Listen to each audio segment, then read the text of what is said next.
Have you ever wondered how technology can transform your relationship with finance? Well, in today's episode, the founder of VirtuSwap, which is a decentralized exchange platform, is going to share how he's on a mission to not only reshape the DeFi landscape, but also leverage AI to optimize trading and liquidity allocation. And with a strong presence in the DeFi ecosystem and partnerships with notable platforms such as Unizen and OpenOcean, VirtuSwap promises significant gains for traders and liquidity providers alike. And today's guest has also got a wealth of expertise, having spent more than 20 years as a professor at prestigious universities worldwide, currently leading blockchain research at Tel Aviv University. And today he's going to be sharing his insights on the innovative technology behind VirtuSwap. And we'll also discuss the pivotal role of AI in decentralized finance, and also the exciting future of DeFi in an AI-driven world. So how can these advancements change the way we interact with finance and investment? Now, obviously, hosting a daily tech podcast comes with its challenges, and so I'm incredibly grateful to our sponsor for their essential support. Defence contractors face immense pressure to comply with CMMC 2.0 security standards, something I'm hearing more and more about. Now, finding a secure, easy-to-use file-sharing solution that meets those CMMC 2.0 guidelines is quite a challenge. And the federal government and federal system integrators supporting the Departments of Defence have similar compliance requirements for improving cybersecurity and data protection. So why not get on the faster path to CMMC 2.0 compliance with a company called Kiteworks, where you can leverage the same zero-trust framework used for federal requirements on a platform that offers secure file sharing tailored for the defence industry's unique needs. With granular access controls, encryption and DLP integration, Kiteworks exceeds legacy tools in security capabilities. Kiteworks is a FedRAMP moderate authorised to give you that peace of mind. So why not accelerate your CMMC 2.0 compliance and address federal zero trust requirements with Kiteworks' universal secure file sharing platform that is made for defence contractors. Simply visit kiteworks.com to get started. Buckle up and hold on tight as I beam your ears all the way to Tel Aviv, where today's guest is waiting to join me. So a massive warm welcome to the show. Can you tell everyone listening a little about who you are and what you do? So my name is Evgeny Lyandres, and first of all, thank you very much for bringing me to the show. It's a pleasure to be here. So I sort of wear two hats. My first hat that I've been wearing for close to 20 years now is that I'm a finance professor. So I spent most of my career at Boston University in the US, and about 4 years ago moved back home to Israel, and I'm a professor at Tel Aviv University and also head of the Blockchain Research Institute. I guess we'll talk a little bit about that later. And also for the last, I'd say 2.5 years or so, I'm a founder of a startup in a blockchain, or more specifically DeFi scene, which develops and actually operates at this point a decentralized exchange of crypto assets, which is quite different from the other exchanges in that space. This space is full of competition, but I think we have something unique that we bring to the table, and I'm very happy, obviously, to talk about that in the next half an hour or so. And when I was doing a little research on you, when I was looking and trying to learn more about VirtuSwap, that thing that sets you apart really in a world of places like, I don't know, Coinbase, which is almost like the AOL of crypto that it seems to have turned into, is VirtuSwap is a decentralized exchange platform specifically for those smaller cap assets. So I've got to ask, how did the idea of VirtuSwap come about? What inspired you to create it? So like many in this space, I've become interested in decentralized finance in general and decentralized exchanges more in particular in the summer of 2020, right? So that's what's called the summer of DeFi, right? So that's when basically DeFi became a thing. So DeFi was there before, as far as 2017 and 18, with the protocols like Bancor and Uniswap being the trailblazers in this space. But really, people started using DeFi and DEXs in the summer of 2020. So I really started to dive into this topic. I've initially from the academic kind of standpoint, I've written a few papers previously about ICOs, which were a big thing in 2017 and 18. But, I was getting more and more interested in kind of blockchain applications in economics and finance. And DeFi seemed like probably the most useful application of blockchain so far. And I think it's still the case for the most part. And one thing that as I was kind of trying to understand more how DeFi works, and there's lots of advantages to trading technologies that DEXs employ, but we can talk about those. But one of the things that I noticed is that a big impediment to kind of DeFi taking over the world, which is still there, is that the liquidity in DeFi is, first of all, small, and secondly, very fragmented. And basically that means that trading can be inefficient, which means basically expensive, relative to alternatives such as Coinbase, right, that you mentioned, such as centralized exchanges, where liquidity is more concentrated.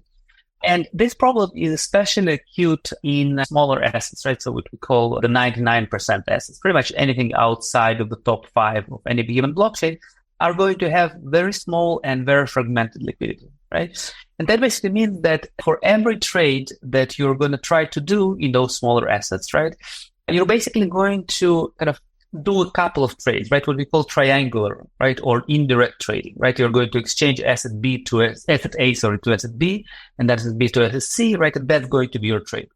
Now, in the process, right, you're going to pay the cost of trading twice or maybe 3 times, right?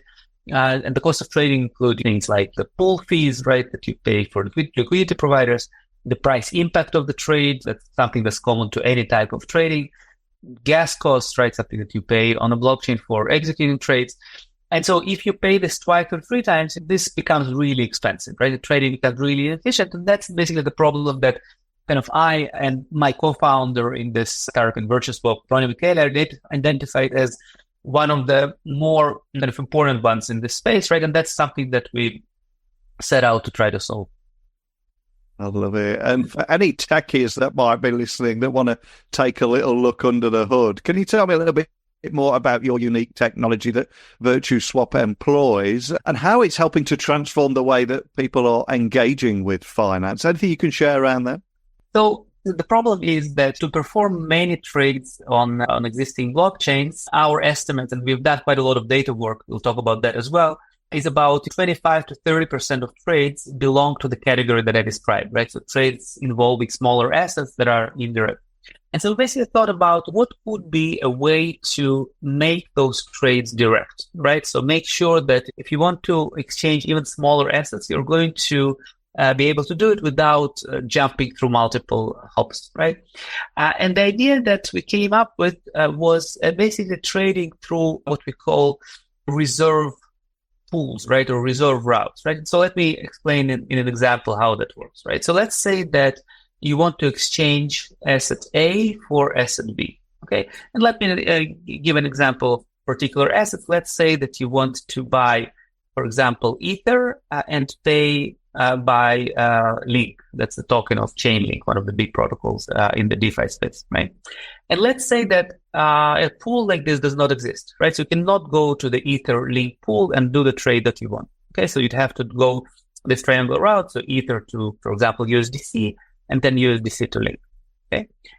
Now, in our case, what we do is we constructed this new kind of architecture where pools can accept what we call reserve assets, right? So what is going to happen, right, is that you're going to go to the pool that has the asset that you want, for example, Ether, right? So you're going to go to Ether Bitcoin pool, okay?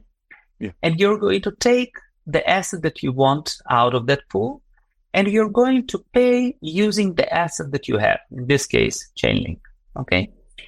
Now, this link is not part of the 2 assets in the pool, right? So a normal pool would not be able to accept this asset, right? Our pools are different because they allow to accept reserves, right? So reserves, you can think of those as basically safe deposit boxes attached to the pool, right?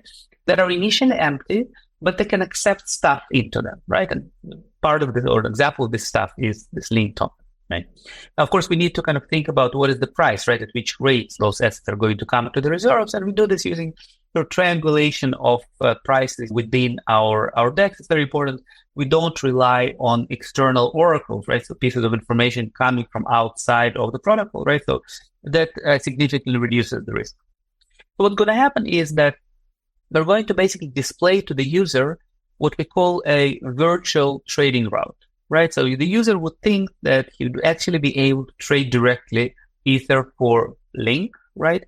What's going to happen in reality is that Link is going to go into the reserve of the Ether or Ether Bitcoin pool that, in this example, right? So that's basically the first part of the trade. And for the trader, it's a fantastic idea, right? Because basically for a trader, pretty much every trade is a single trade, a single hop trade, right? Without the necessity to pay duplicate fees and duplicate price impact. Now, what's going to happen under the hood is that those pools are going to accumulate reserves, right? And those reserves are risky, right? So the liquidity providers are not that keen on keeping those reserves, that they're not keen on having larger reserves, and also for those reserves sitting there for a long time. So the pools are going to basically try to exchange those reserves between themselves, right? For example, this pool in the example that I provided, right, just accepted the Link token, right? So we're going to search if there is some pool where Link is one of the two main assets, for example, Link USDT pool, that has, for example, Ether or Bitcoin as a reserve. If that happens, if they're able to find a pool like this, right, then basically those pools are going to be able to exchange those reserve assets between themselves, right? And each of those two pools, the asset is going to go from a reserve of a different pool to one of the main assets of the pool, right? And so we're going to search for this constantly, right? And as long as the trades are relatively balanced, right, then basically different pools are going to have different reserves that could be exchanged among each other. And what's nice about it is that this type of activity does not involve pretty much any costs, right? There is no pool fees, there is no price impact, a little bit of gas, right? But that's about it. You can think about this basically as kind of pools completing the trades in the background, right? So the user does the first part of the trade, right? And then the trade is later on at some point completed when the pools exchange those reserves among themselves. And we've done quite a lot of simulations basically to show that as a result of this exchange that is automatic, it runs in the background all the time, right? So there is some small incentives for whoever basically is initiating the exchange of reserves, but those are sufficient to ensure that this exchange happens constantly.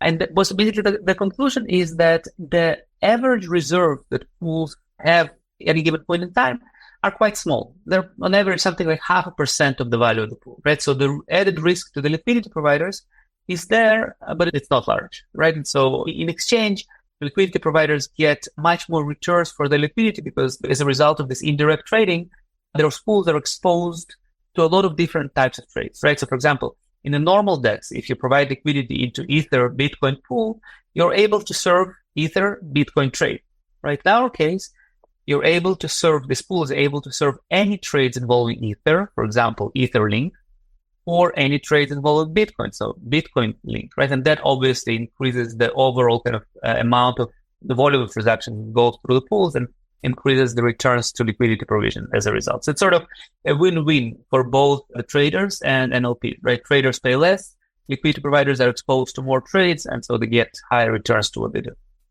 Love that. And I think we should also mention there's so much hype around AI at the moment. So I've got to ask the question, in what ways do you see AI in enhancing the capabilities and indeed efficiencies in decentralized finance? And is there anything you're doing at VirtuSwap to leverage AI in your operations? I appreciate it's probably not too much you can share, but where do you stand on everything that you're seeing here and what are you doing with it?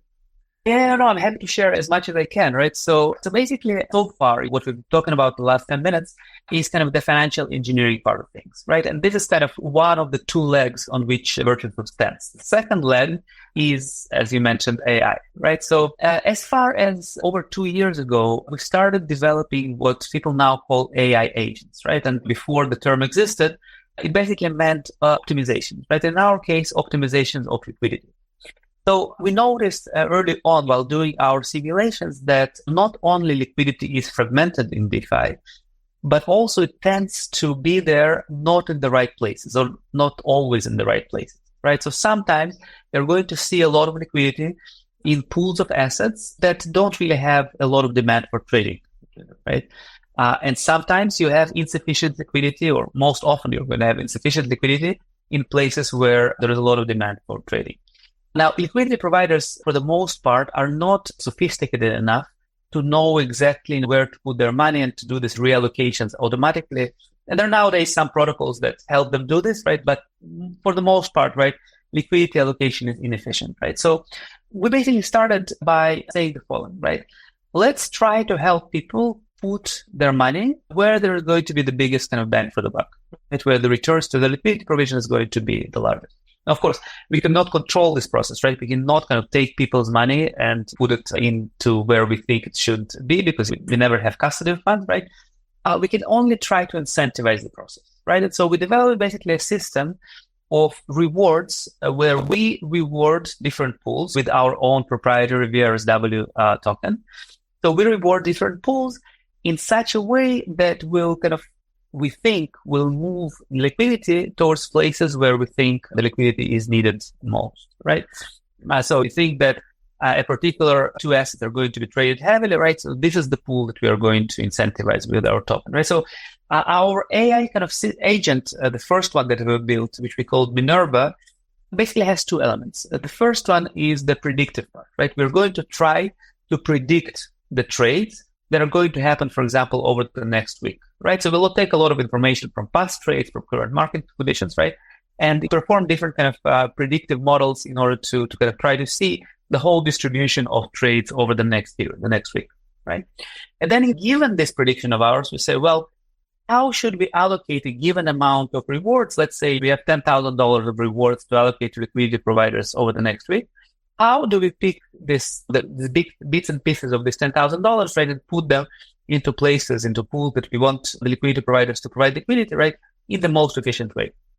So it's a very multi-dimensional problem, right? It's not a very easy problem to solve. So we've spent quite a lot of time kind of developing different type of heuristic algorithms to solve it. I think we so far kind of succeeded in doing something that seems sensible, right? So that's kind of what we have right now.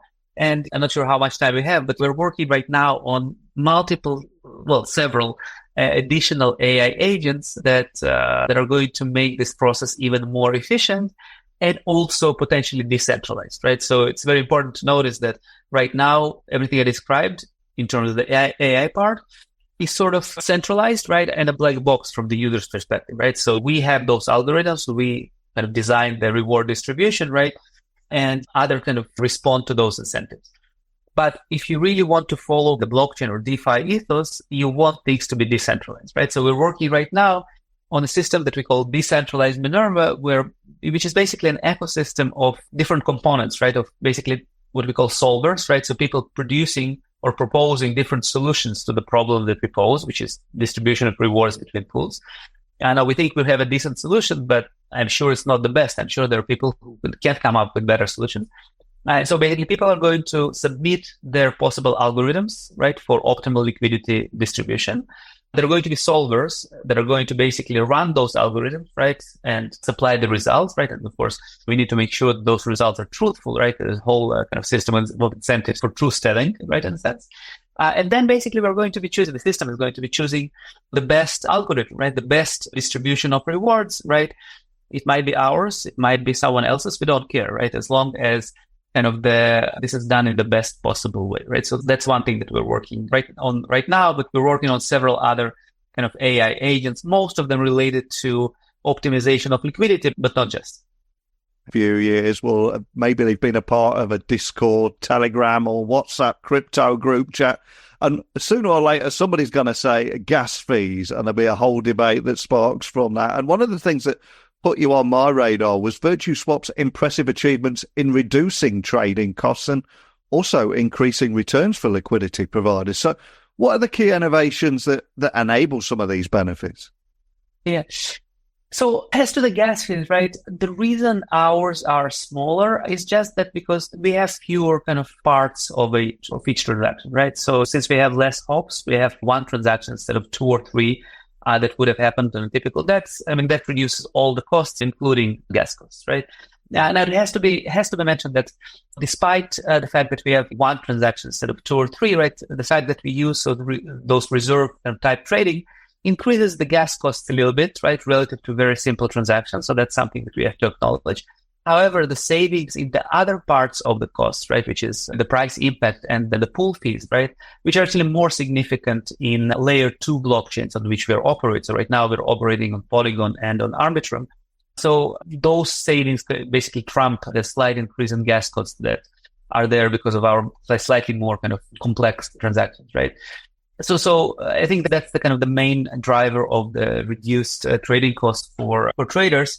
As to the LPs, right, there are two elements, right? I think we briefly discussed both. The first one is that pools are exposed to more trades, right? So pools can serve more trades. Every trade comes with a fee. The fee goes to liquidity providers. So clearly LPs benefit from that.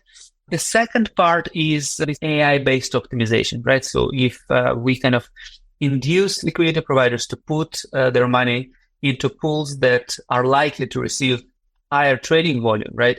This is also going to increase returns. And again, we have quite a substantial body of market kind of simulations of how things work.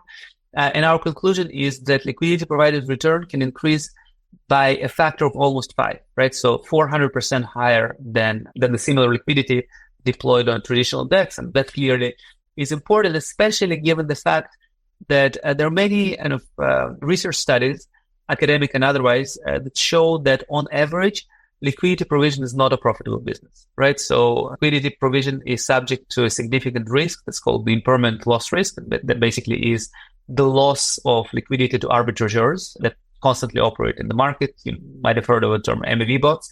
So basically bots that scan the kind of the ecosystem and try to capitalize on changing exchange rates between assets, right? So if you consider the impermanent loss risk, the returns to LPs typically are not positive. Now, if you increase those returns by a factor of 2, 3, 4, 5, right, then it will make liquidity provision a profitable endeavor, right? And in the long run, can increase the overall participation of people in this ecosystem, right? So basically increasing liquidity overall. Love that. And I'm curious, if we look to the future, the speed of change is moving so fast at the moment. How do you envision the future of DeFi, especially in the context of rapid advancements in AI, how these emerging technologies begin to converge? And what role do you see VirtuSwap playing in this future as well? Yeah. That's a great question. So if you ask me this question in, say, the fall of 2020, right, or even 2021, right, I would basically say that this space is going to explode, right? From $100 billion TVL, it's going to reach 100 trillion, right? Like the global stock markets, right? And, the sky is the limit.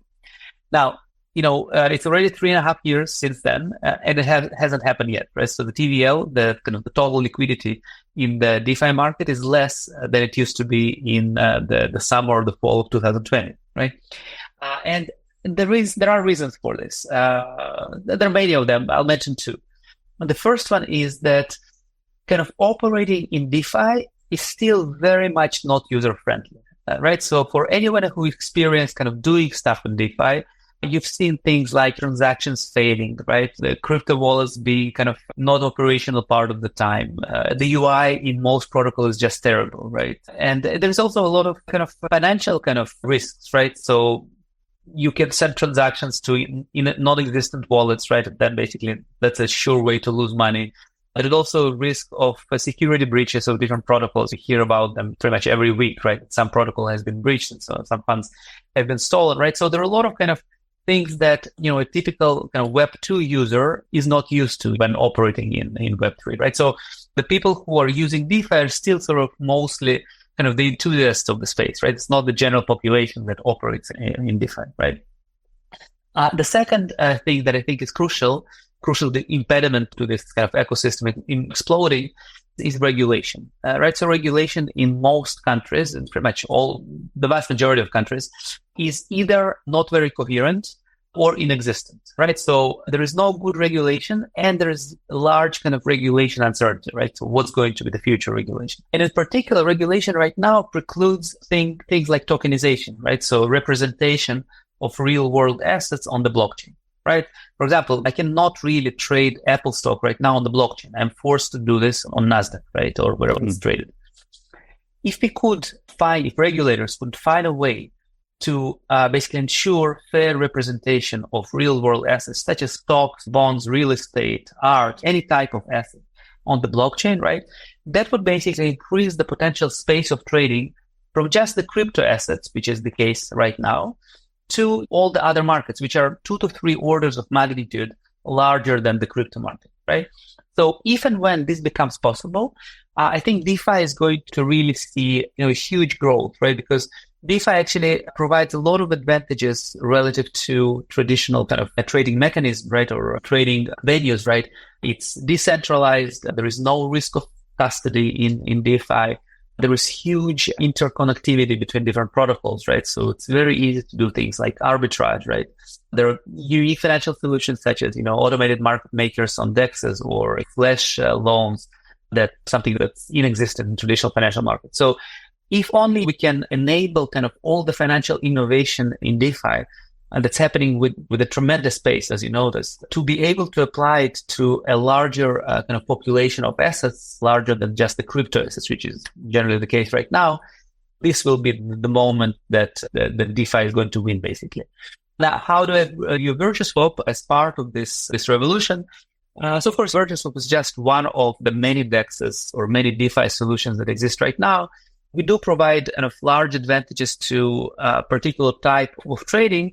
And I think this advantage is going to become more and more substantial as more types of assets or more assets are added to the DeFi ecosystem. So that's one.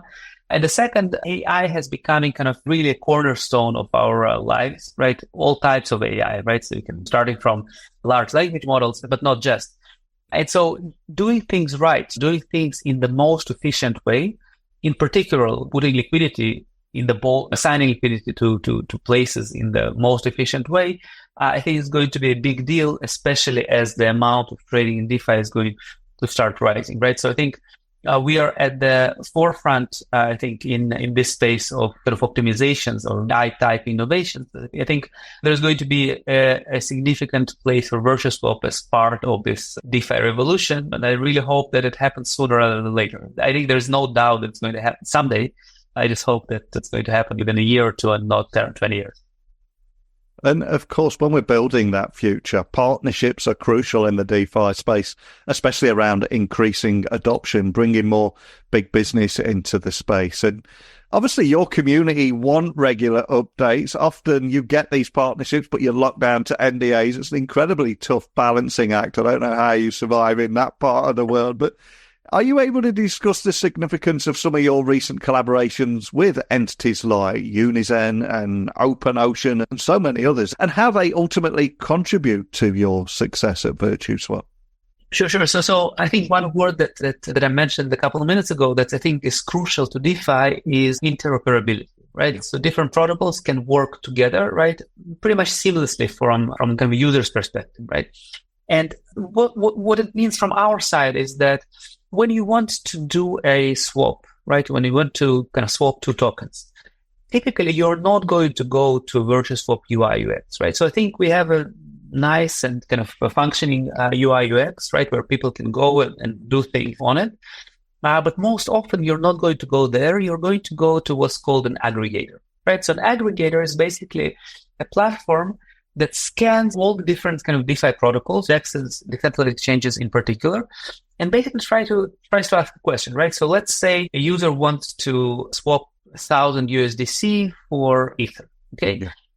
Where should the user do it, right? What would be the way to maximize what we call the amount out, right? So the amount of asset that he wants to buy, right, that he's going to receive as the result of this trade.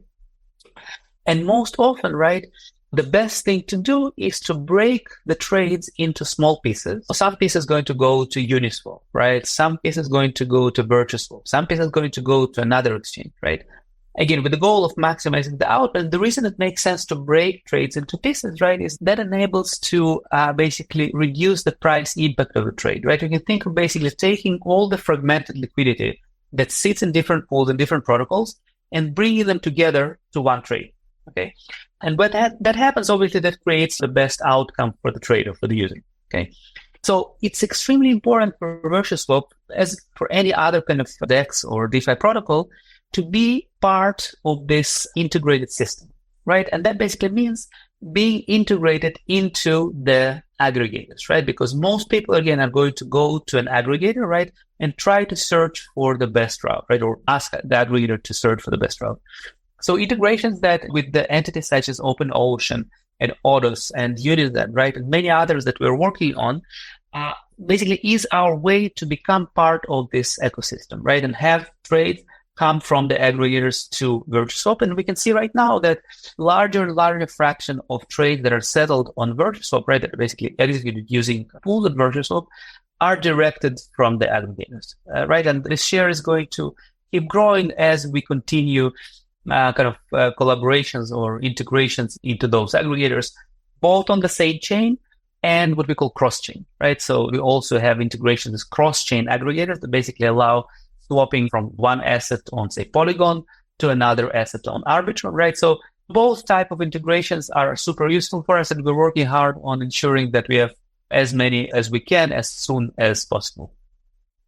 It's a very competitive space, right? So basically we need to, when we talk to aggregators, right, we really need to convince them that our solution is unique and somewhat different from existing ones, right? Because otherwise it will not make much sense to integrate us. So that's the battle we're fighting right now. And on a more personal level, I was doing a little research on yourself before we came on the podcast. And given your extensive academic background and indeed your current roles as the head of Blockchain Research Institute at the Tel Aviv University, I'm curious, how do you balance academic research with your entrepreneurial ventures, and how do they inform each other? They seem to be a lot of synergies there, but I'm curious what you see. Yeah, so you're exactly right that there are a lot of synergies there. I'll give you one example, right? So as part of VirtuSwap's work on AI agents, we analyze lots of data, basically lots and lots of terabytes of data trying to optimize things, right? Now, it happens so that for academic questions, right, you also can answer many of them by analyzing a lot of data, right? And in my case, it is basically the same data, right? So the questions that I ask in my academic research and the questions that are asked at VirtuSwap might be different, but the data and the tools and much of the analysis are actually quite similar. I'll give you one example, right, of a very broad question in economics and finance, right, that can be answered with the type of data that we analyze at VirtuSwap. So there is a pretty well-known phenomenon, right, that financial market development is good for economic outcomes, right? So financial markets typically lead to better economic growth and good things for countries in which markets are developed, right?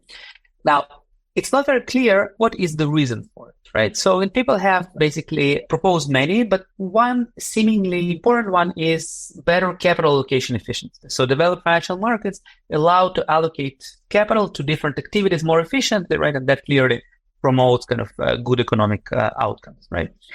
However, it's not very easy to try to find empirical support for this conjecture, right? So traditional data and traditional markets typically are not enough to be able to answer this question.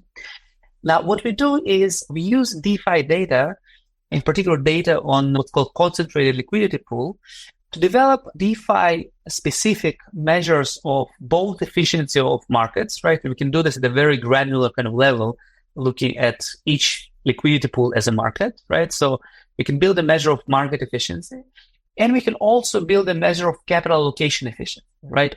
Again, at a very granular granular level, right? Both cross-section and in the time series. And that allows us to answer a question, right? Whether market efficiency, which is one of the more important characteristics of developed financial markets, right? Whether it contributes to capital allocation efficiency, right? So this is a question that we can try to answer using DeFi data, a question that's very difficult to answer using data from other more traditional markets. And we actually argue that there is some external validity to find, right? So there is nothing particularly crazy about this element of DeFi markets that would not allow transporting our evidence from that market to other circumstances, to other markets, right? So this is basically one example of an academic research, right? So trying to answer a very general economic or finance question, right?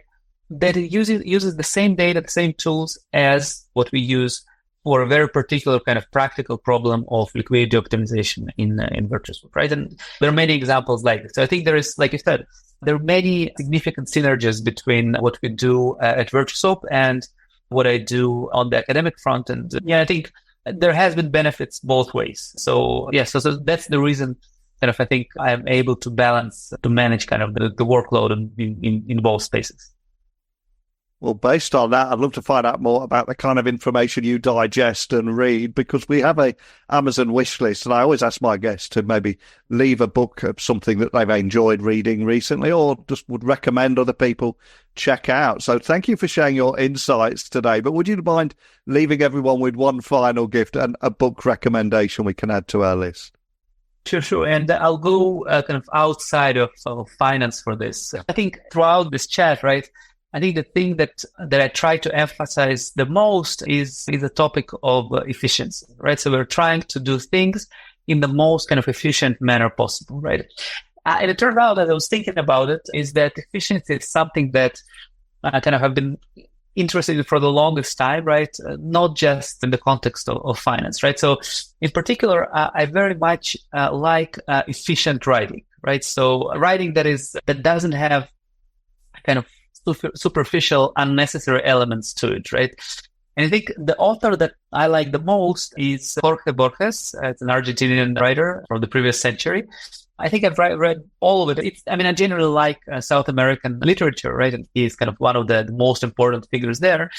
And the book that I like the most, I think my favorite book of all, is a collection of short stories that is called The Aleph. I think called The Aleph and Other Stories, right? Which basically a collection of roughly 15 fictionary stories that are very short, probably maybe 10 to 15 pages each, right? But tell a complete kind of story from the beginning to the end with lots of details, right? But in a very efficient fashion, right? So I don't think you can take any single sentence out of it without losing a meaning, right? And so I think this is probably the most beautiful kind of example of writing that I found. And that's my recommendation. I'm actually, this particular book, I'm rereading every few years just because it's just beautifully written. So that's kind of my recommendation. Oh, wow. I'm going to be checking that out. I will add it straight to Amazon wishlist. And for anybody listening, just wants to find out more information about VirtuSwap, maybe they want to find out more information about the work that you're doing, or even join your community. Where's the best starting point for everything?